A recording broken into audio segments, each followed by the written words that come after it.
Good morning. Welcome to episode 13 of It Is Coffee Time with Andrew.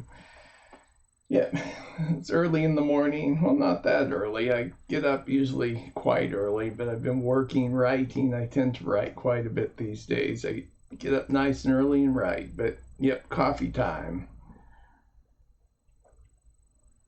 The last time I did one of these was May 12th. That's quite a while back.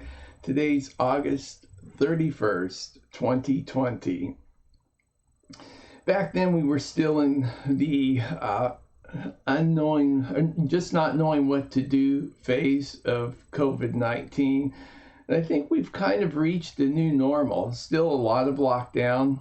A lot of restaurants can't have indoor seating still. So the new normal doesn't look good, but it's a little bit better than where we were at before.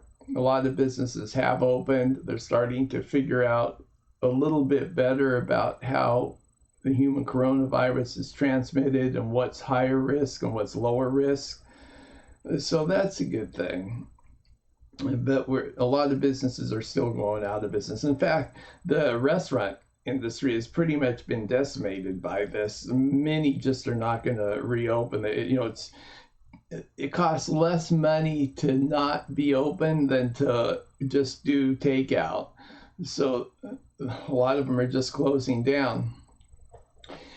I've also heard that about 30% of businesses that have been closed or impacted by COVID-19 are not going to reopen. I'm not sure if that includes restaurants or not, but that's another somewhat depressing thought as far as our economy goes. There are some sectors that are doing fairly well.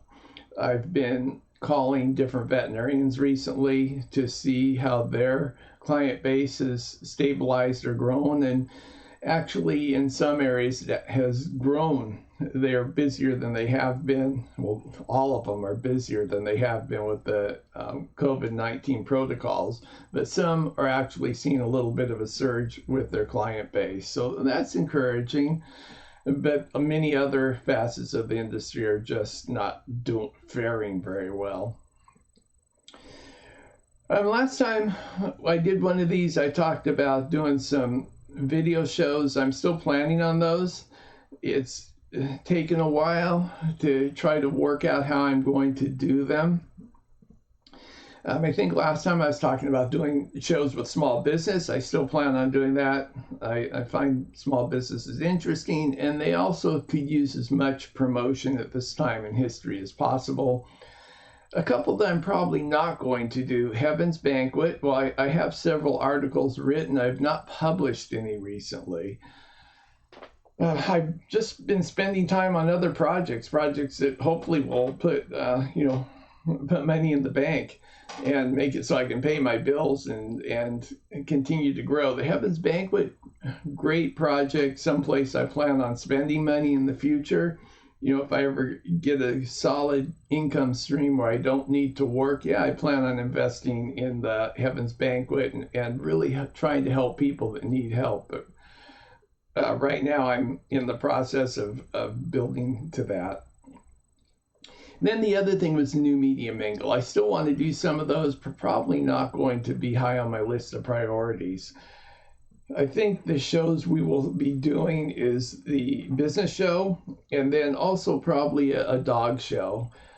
Last time I did this, I was really thinking about mainly building out that business site, or actually community. It's more a community site featuring businesses. But now I'm thinking of splitting that up into two different websites. One will be for dogs and the other for local small businesses and events and places of interest, history, that sort of thing. I have been writing quite a bit, mostly about dogs, but a little bit about real estate. So I got my real estate license, so I'm starting to work with that. One of the articles, actually I've written several articles. One is my dogfriendlyhomes.com website where I will help people find homes that are dog friendly. So I have a dog friendly index.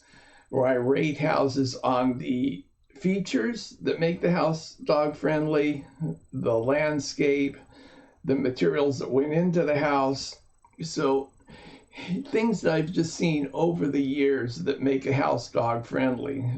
Usually when I do a dog training program, I do an evaluation of the yard and the house before I do the training. Actually, on the first lesson, I do both a behavior temperament evaluation of the dog and a environmental evaluation. And sometimes you come across something that should be changed. A lot of times we can just modify the dog's behavior to fit into the house. So it's always nice if you have a house that right from the get-go it's set up for dogs, because a lot of behavior can be managed or made worse by the structure of the environment.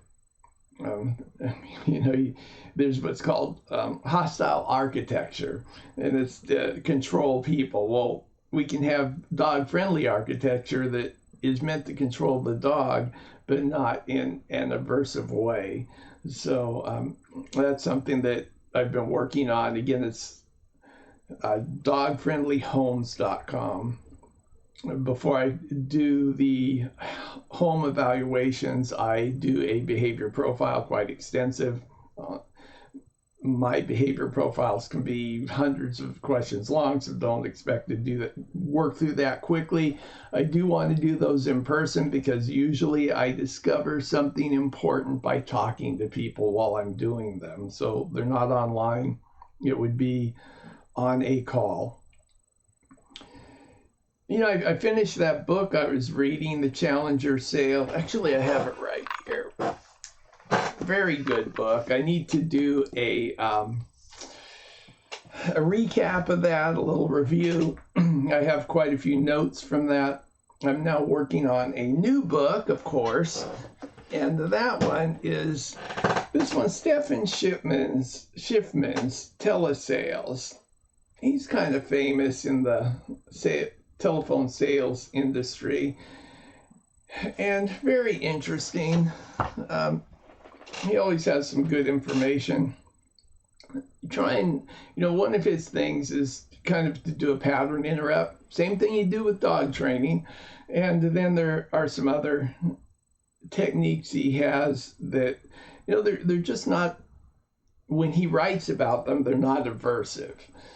Sometimes I've seen people use them in a manner that's somewhat aversive. So I think it's all in the presentation. And what else? My old website has scrapped that whole plan. It's just not going to work in a world where we live with COVID. The new normal, not going to work in the new normal. So that's why I'm working on these two new websites. And like I say, working on the real estate. I have a couple ideas for that. I enjoy history. So I'm starting to look into working some of the challenges of buying and selling vintage and historic houses. That's something that I'm quite interested in. So that's kind of an area. I am with Keller Williams, so even if you're not in California, I can refer you to an agent that's outside of the area. And I believe we have agents in Canada and parts of Europe as well. So yeah, you're following me, you want a little insight from my end, and help me out and let me refer you to an agent that's local to you, that'd be great. I think that'll do it for today. I'm wishing you the very best in life. Have a wonderful day. Bye.